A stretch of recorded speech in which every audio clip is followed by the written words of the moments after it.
اب اولاد اور والدین کے بعد دوسرا سبب کیا تھا؟ یہ تو تھے نا نسبی رشتے جن کی ابھی تک تقسیم ہوئی، نسبی. اب آ رہے ہیں نکاح کی بنا پر. وَلَكُمْ نِصْفُ مَا تَرَكَ أَزْوَاجُكُمْ آیت 12 میں. ٹھیک ہے، نکاح کی وجہ سے جو رشتہ بنتا ہے. اور تمہارے لیے، کس کے لیے؟ شوہر کے لیے. نصف آدھا ہے. مَا تَرَكَ أَزْوَاجُكُمْ جو چھوڑ جائیں تمہاری بیویاں. ازواج بیویاں. تمہاری بیوی جو چھوڑ جائے اس میں سے تمہیں کیا ملے گا؟ آدھا. لیکن کب؟ إِن لَمْ يَكُنْ لَهُنَّ وَلَدٌ اگر اس بیوی کا کوئی بچہ نہ ہو، اس کی اولاد نہ ہو.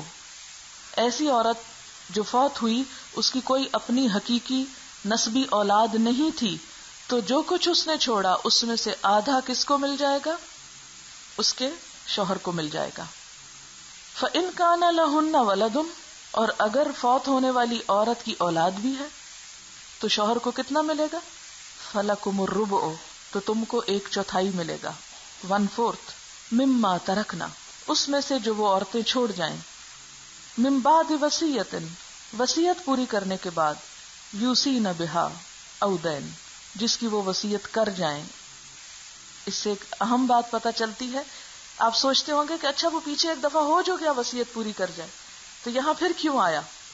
اس لیے آیا کہ عورت بھی وصیت کر سکتی، یعنی وصیت کرنے کا حق عورت کو بھی ہے، وہ صرف مردوں کے لیے نہیں ہے. من بعد وصیت یوصین بہا او دین اور عورت بھی مقروض ہو سکتی ہے، اس لیے دوبارہ تاکید کے طور پر. وَلَهُنَّ الرُّبُعُ اور ان عورتوں کے لیے 1/4 ہے، چوتھائی ہے. مما ترکتم اس میں سے جو تم نے چھوڑا. إِن لَمْ يَكُنْ لَكُمْ وَلَدٌ اگر تمہاری کوئی اولاد نہ ہو، یعنی شوہر فوت ہو گیا، کوئی اولاد نہیں تھی، بیوی کو کتنا ملے گا؟ 1/4 1/4 چوتھائی. فَإِن كَانَ لَكُمْ وَلَدٌ اور اگر بچے بھی تھے تو بیوی کو کتنا ملے گا؟ فَلَهُنَّ الثُّمُنُ ان کے لیے 1/8. اب آپ کہیں گے کہ بیوی تو ایک ہوتی ہے تو فَلَهُنَّ کیوں؟ یہ اس لیے کہ اگر ایک سے زائد ہوں، پیچھے گزر چکا نا مثنیٰ و ثلاثہ و رباع، اگر ایک سے زائد ہوں تو وہ سب شریک ہوں گی کس میں؟ 1/8 میں. اگر ایک ہے تو پورا 1/8 ایک کو مل جائے گا، اگر 2 ہیں تو پھر آدھا آدھا دونوں کو مل جائے گا، اور اسی طرح 4 تک تقسیم ہو جائے گا. مما ترکتم اس میں سے جو چھوڑا تم نے، یعنی مرنے کے بعد چھوڑا، زندگی میں نہیں. من بعد وصیت وصیت پوری کرنے کے بعد. توصون بہا تم وصیت کر جاؤ اس کی. او دین یا قرض کی ادائیگی کے بعد. آپ دیکھیں کہ یہاں ایک بات مجھے یاد آ رہی ہے جو ہونی تو پہلے چاہیے تھی، لیکن چلیں یہی کر دیتی ہوں، کہ قدیم دور میں جو تقسیم تھی وہ غیر منصفانہ تھی، جس میں لڑکی کو کچھ نہیں ملتا تھا، سب لڑکا یا مرد لے جاتے تھے. جدید دور میں غیر حقیقت پسندانہ کہ دونوں کو برابر لا کے کھڑا کر دیا گیا، جبکہ دونوں کی ذمہ داریاں مختلف تھیں. اسلام نے ان دونوں انتہاؤں کے درمیان اعتدال کا رستہ رکھا اور قرابت ضرورت کو سامنے رکھتے ہوئے تقسیم فرمائی. اور جتنا جتنا انسان اس علم پہ غور کرتا ہے تو اتنا ہی اللہ یاد آتا ہے اور سمجھ میں آتا ہے کہ یہ کسی انسان کا بنایا ہوا قانون ہو ہی نہیں سکتا. اس لیے کہ اگر انسانوں کو کہا جاتا آؤ اپنے حصے بناؤ تو سب لڑ مرتے، کوئی فیصلہ نہ ہو پاتا یا انصاف پر مبنی فیصلہ نہ ہوتا. یہ جو تقسیم ہے یہ انصاف پر مبنی ہے. پھر اسی طرح آپ دیکھیں کہ وہ ان کان رجل اگر ہو کوئی مرد یوں رسو جس کی میراث لی جا رہی ہے، کلالتن کلالہ. کلالہ کا لفظ جو ہے یہ کاف لام لام سے ہے.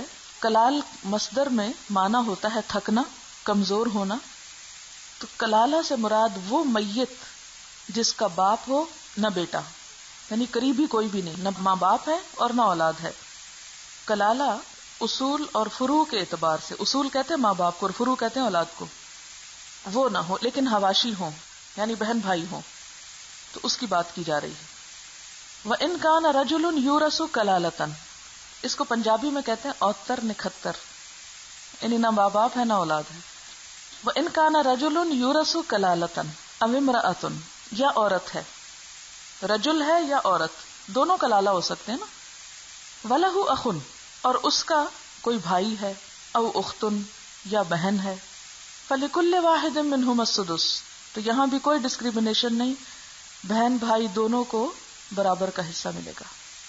ہر ایک کے لیے کتنا ہے؟ 1/6. یہ کس صورت میں ہے؟ جب مرنے والا کلالہ ہو، نہ اس کے ماں باپ ہو، نہ اولاد ہو، لیکن بہن بھائی ہوں، تو خواہ لڑکی ہو یا لڑکا ہو سب کو برابر حصہ ملے گا. اور وہ کیا ہے؟ لِكُلِّ وَاحِدٍ مِّنْهُمَا السُّدُسُ، 1/6. فَإِنْ كَانُوا أَكْثَرَ مِنْ ذَلِكَ، یعنی ایک بہن اور ایک بھائی کی بات ہو رہی ہے یہاں، اور اگر اس سے زیادہ ہوں، یعنی ایک سے زیادہ، یہاں تھوڑا سا پچھلی آیت کی تصحیح کر لیں، لہو اخن، اور اس کے ترجمے میں بھی لکھ لیں ایک بھائی، تبھی مسئلہ واضح ہوگا، اور اختن ایک بہن. نکرہ میں ایک لگتا ہے نا، ویسے بھی آپ کو معلوم ہوگا، تو ہر ایک کو 1/6. فَإِن كَانُوا، پھر اگر ہوں وہ کون؟ کلالہ کے بہن بھائی، اکثر من ذالک، ایک سے زیادہ، تو کیا ہوگا؟ فَهُمْ شُرَكَاءُ فِي الثُّلُثِ، وہ سب شریک ہو جائیں گے 1/3 میں، ثلث میں. من بعد وصیت، وصیت پوری کرنے کے بعد، یوصى بها، وصیت کی جاتی ہے اس کی، او دین، یا قرض کی ادائیگی کے بعد، غیر مضار، نہ ضرر پہنچانے والا، نہیں نقصان دینے والا. وصیت من اللہ، وصیت اللہ کی طرف سے، حکم اللہ کا، یعنی وارث کو محروم کرنے کی کوئی تدبیر کیا ہے؟ ضرر رسانی، نقصان پہنچانا. اگر کوئی کسی چال سے بھی اپنے مال کو آگے پیچھے کر کے وارثوں کو محروم کرے، اور یہ کلالہ کے فوراً بعد یہ بات اس لیے بھی کی گئی، ویسے یہ حکم سب کے لیے عام ہے، سب مرنے والوں کے لیے عام ہے، لیکن کلالہ کے بعد اس لیے کہ جس کی اپنی اولاد نہیں ہوتی نا، ماں باپ بھی نہیں ہوتے، تو انہیں بہن بھائیوں کو دینا ہے یا دور کے رشتہ داروں کو ملنا ہے. تو عموماً پھر وہ کیا کرتے ہیں کہ کوئی ایسا طریقہ ہو کہ بہن بھائی محروم ہو جائے، کیونکہ بعض اوقات ان سے اتنی بنتی نہیں یا ان سے اتنی محبت نہیں ہوتی جتنی اپنی اولاد یا والدین سے ہوتی ہے. تو وہاں اندیشہ ہوتا ہے کہ وارث کو محروم کرنے کی کوئی چال نہ چلی جائے. فرمایا جو بھی کوئی ایسی تدبیر کرے گا، خواہ یہ کلالہ ہو یا اس کے علاوہ کوئی ہو، کہ جس میں کسی وارث کو محروم کرنا مراد ہو، تو وہ شخص اللہ کے نزدیک بہت بڑا مجرم ہے. حدیث میں آتا ہے، من دار فی وصیتہ القاہ اللہ فی وادی جہنم، جس نے نقصان پہنچایا اپنی وصیت میں، یعنی وصیت کے ذریعے کسی وارث کو نقصان پہنچایا، تو اس کو کیا ہوگا؟ اللہ تعالیٰ اسے جہنم کی ایک وادی میں داخل کرے گا. اس لیے یہ معاملہ بہت احتیاط کا ہے، بہت ڈرنے کا ہے. حدیث میں آتا ہے کہ آدمی تمام عمر اہل جنت کے سے کام کرتا رہتا ہے، یعنی جنتی لوگوں میں سے ہوتا ہے، بڑی بڑی نیکیاں کرتا ہے، مگر مرتے وقت وصیت میں ضرر رسانی کر کے اپنی کتاب زندگی کو ایسے عمل پر ختم کر جاتا ہے جو اسے دوزخ کا مستحق بنا دیتا ہے. ساری زندگی کی نیکیاں برباد. اسی لیے فرمایا غیر مضار، کسی کو نقصان نہیں دینا. وصیت من اللہ، یہ اللہ کی طرف سے زبردست تلقین ہے. واللہ علیم حلیم، اور اللہ جاننے والا ہے، بردبار ہے.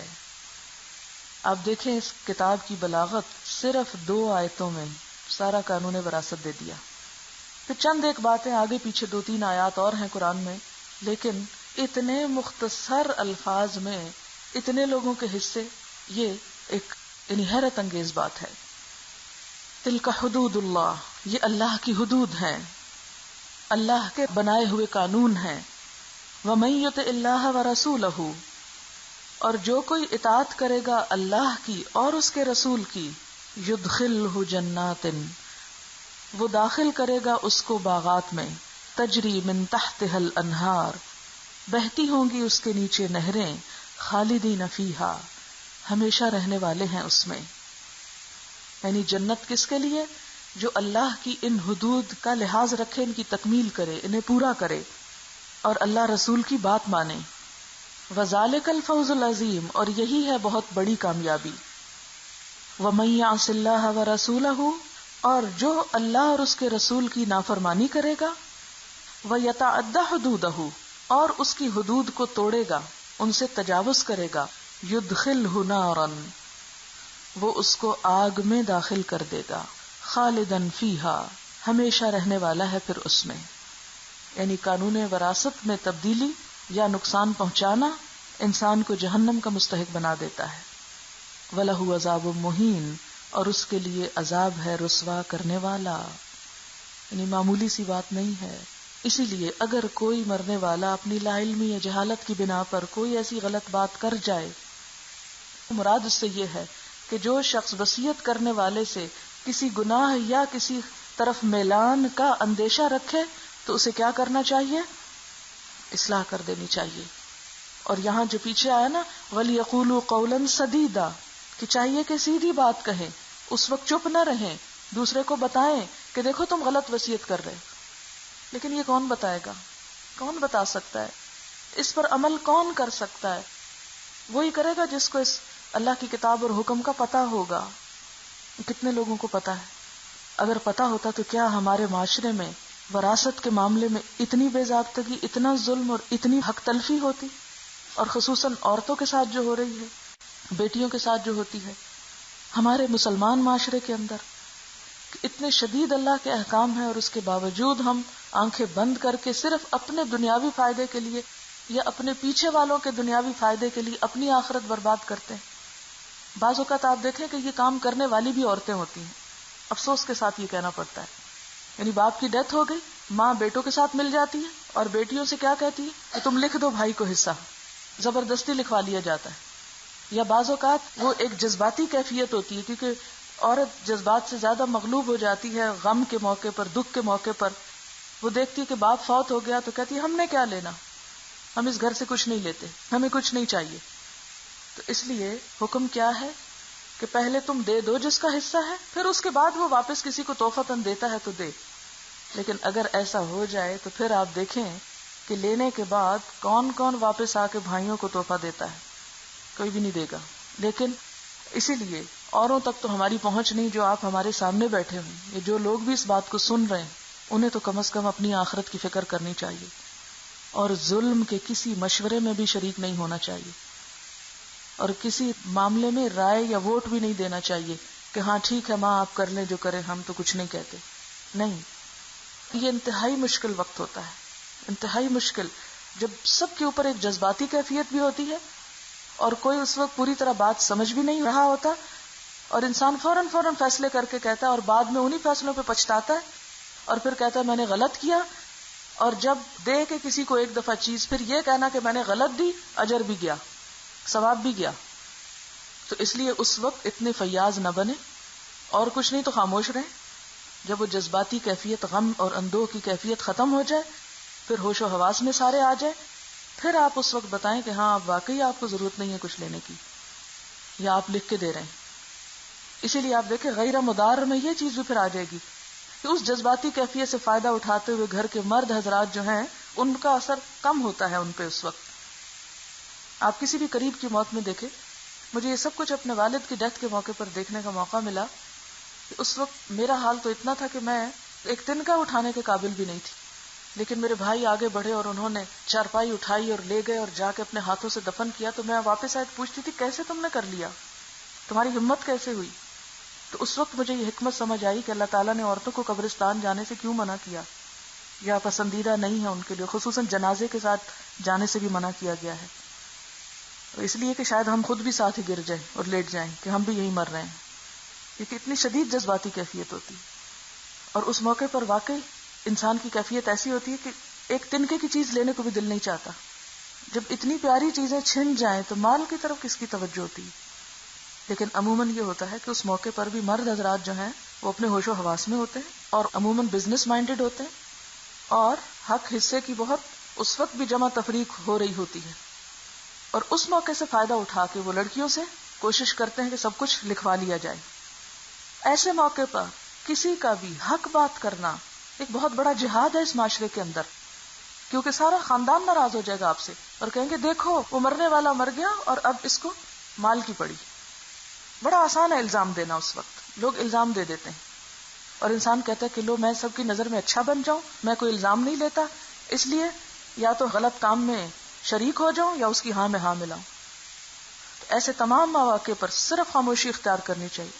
اور کوئی ظلم کر رہا ہو کسی کے حق میں تو اگر آپ نے اشارے سے بھی کہہ دیا نا ہاں ٹھیک ہے تو آپ بھی ساتھ شریک ہو جائیں گے، کیونکہ ظالم کی مدد اگر انسان اشارے کنائے سے بھی کرتا ہے تو وہ بھی ظلم میں شریک ہوتا ہے.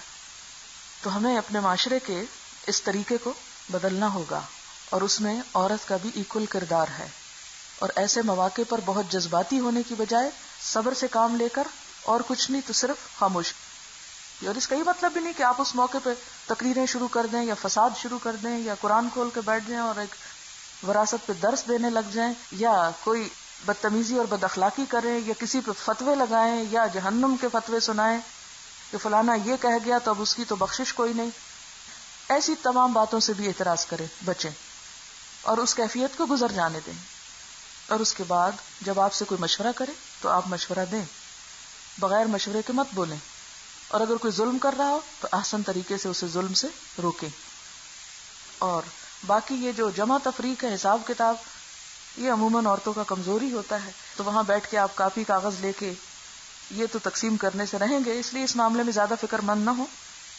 اب دیکھیں بہت سی جائیدادیں اس لیے بھی تقسیم ہونے سے رہ جاتی ہیں کہ کچھ جانتے ہی نہیں کہ تقسیم کرنی کیسے، اور پھر نسل در نسل ایسے ہی بغیر تقسیم کے چلتی جاتی ہے اور پھر ایسے ایسے جھگڑے فساد کا سبب بنتی کہ قتل و غارت شروع ہو جاتی ہے. تو یہ تمام اس سے متعلقہ پہلو وہ جس میں ہم کوئی رول پلے کر سکتے ہیں تو اسے کرنا چاہیے، اور جو ہمارے بس سے باہر ہو اور حساب میں ہم غلطی کرتے ہوں تو پھر ہمیں اس سے بچ کے رہنا چاہیے کہ نیکی کماتے کماتے گناہ لازم نہ کر لیں. ہمارے معاشرے میں عموماً ایک اور ٹرینڈ بھی بہت ہے کہ لوگ چھوٹتے ہی کہتے ہیں. اگر آپ کسی کو بتائیں آپ قرآن پڑھنا تو کہ اچھا اسلام میں تو عورت کو آدھا حصہ دیا گیا ہے اور اس کے ساتھ بڑا ظلم کیا گیا اور عورت کی کوئی حیثیت نہیں. یعنی چند گنے چنے پوائنٹس جو لوگ پکڑ کے بیٹھے ہوتے ہیں اسلام کو ڈیگریڈ کرنے کے لیے، اس میں سے ایک یہ بھی ہے کہ عورت کا تو حصہ وراثت میں آدھا ہے. حالانکہ آپ خود دیکھ رہے ہیں کہ 2 مواقع ایسے ہیں کہ جہاں مرد اور عورت میں کوئی فرق نہیں، اور اگر کہیں پر آدھا ہے تو آپ کو پتا ہونا چاہیے کہ وہاں آدھا بھی کیوں، اور اگر اس کو یہاں سے نہیں مل رہا تو دوسری طرف کہاں سے دلوایا گیا. ایک محفل میں بہت سالوں کی بات ہے، مجھے جانے کا اتفاق ہوا جہاں کچھ سیشن تھا جس میں ایک اسکالر کو بلایا گیا تھا اور باقی خواتین اپنے سوال جواب کر رہی تھی. تو اس میں بہت تضحیق آمیز اور تمسخر کے انداز میں سوال کیے جا رہے تھے، اور کچھ کمنٹس بھی تھے کہ ٹھیک ہے اگر عورت کی جائیداد میں حصہ آدھا ہے یا اس کا حصہ مرد کے مقابلے میں آدھا ہے تو نمازیں بھی آپ آدھی کر دیجئے اور ان کے روزے بھی آدھے کر دیجئے اور ان کے فلانی چیز بھی آدھی کر دیجئے. تو یہ تو قانون کو اپنے ہاتھ میں لینے کی بات ہے، یا اس پر اعتراض کرنا یا اس پر اس طرح کی بات کرنا ہمیں زیب نہیں دیتا، کیونکہ یہ قانون کسی مولوی نے نہیں بنایا، کسی اسکالر نے نہیں بنایا. یہ کہاں سے ہے؟ اللہ کی طرف سے، وصیۃ من اللہ. اور پھر پیچھے کیا گزرا کہ ان اللہ کان علیما حکیما، وہ علم والے اور حکمت والے کی طرف سے یہ سب کچھ ہے. تو ہمارا ایمان اس بات کا تقاضا ہم سے کرتا ہے کہ سمینا و اطعنا، یہود کی طرح سمینا و اسینا نہیں. وآخر دعوانا ان الحمد للہ رب العالمین. سبحانک اللہم و بحمدک، نشہد ان لا الہ الا انت، نستغفرک و نتوب الیک. والسلام علیکم ورحمۃ اللہ وبرکاتہ.